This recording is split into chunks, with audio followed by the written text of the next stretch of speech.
Hey guys, here I am with a movie review, this time for X-Men First Class.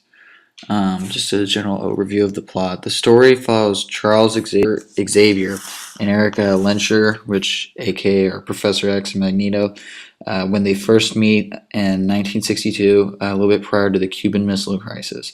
And it follows how they recruit the first batch of X-Men to stop this event from happening. Right off the bat, Charles and Eric, played by James McAvoy and Michael Fassbender respectively, are easily the strongest actors in this film. McAvoy definitely manages to capture a side of Xavier that we didn't really see. He's still the Professor X that we've known from the other movies. He's very smart, he's intelligent, he has that teaching ability, but he's also, I guess since he's in his youth, a little bit smug, and that's definitely evidenced through his scenes with Jennifer Lawrence as Mystique. And Michael Fassbender, I think, was the best actor in this film. I don't know if he's been really in any other major films. If so, I'd like to. And I think he was great. He has the largest emotional range, and he's just such an interesting character.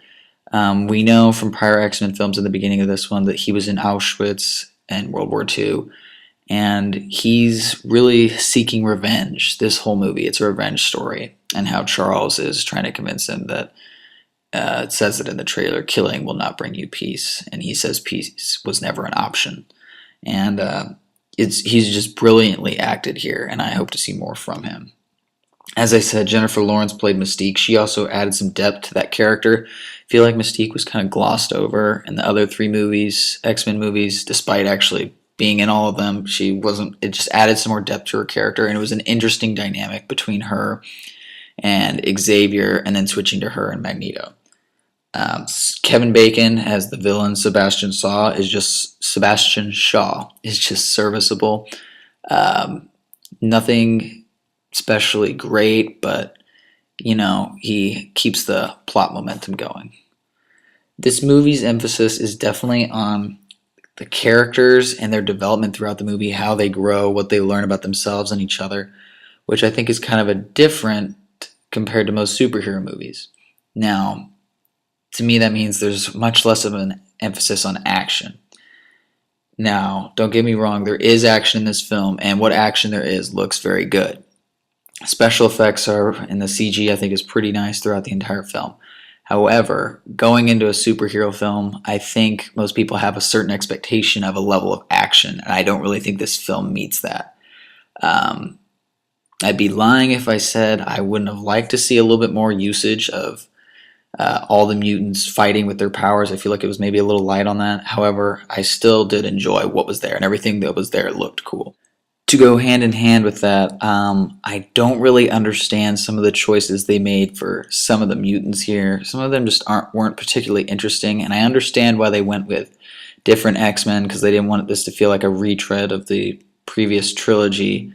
But just Banshee, Angel, I feel like there's a vast comic book library of mutants from the X-Men universe, and I feel like there had to be dozens upon dozens of better, more interesting choices than some of the ones they picked.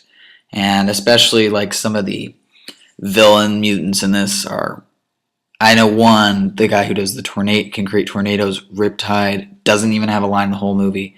And Azazel, the red guy who looks like Satan, who I guess actually is Satan in the comic book continuity, who we're led to believe is the father of Nightcrawler, has very few lines. He's a badass, but you can't really do anything with that. So some of the characterizations for some of the villain mutants and even some of the X-Men were kind of glossed over, not really talked about. It didn't help that they weren't interesting to begin with. Also, when he finally does show up, I thought the makeup and the costume for Beast was terrible. Actually, really bad. It did not look good at all. I did not like it. They did a much better job in X-Men 3, The Last Stand. It was just bad. And so when you finally get to see Beast show up towards the end of the film, it was just kind of a letdown. Quick little side note, I guess everybody's favorite X-Man does have a hilarious one-line cameo in this film, and you'll know it when you see it. And it was definitely the funniest part of the movie. I guess that's about it. Like I said, everyone has this expectation of kind of going into a superhero movie with a lot of action. If you're expecting something of the caliber of what you just saw earlier in theaters with Thor or even just like X-Men 3, I think you're probably going to be disappointed. So measure your expectations. If you like something that is more of a character-driven thing, and I think this definitely has creates a bright future for the X-Men franchise with this emphasis on character development.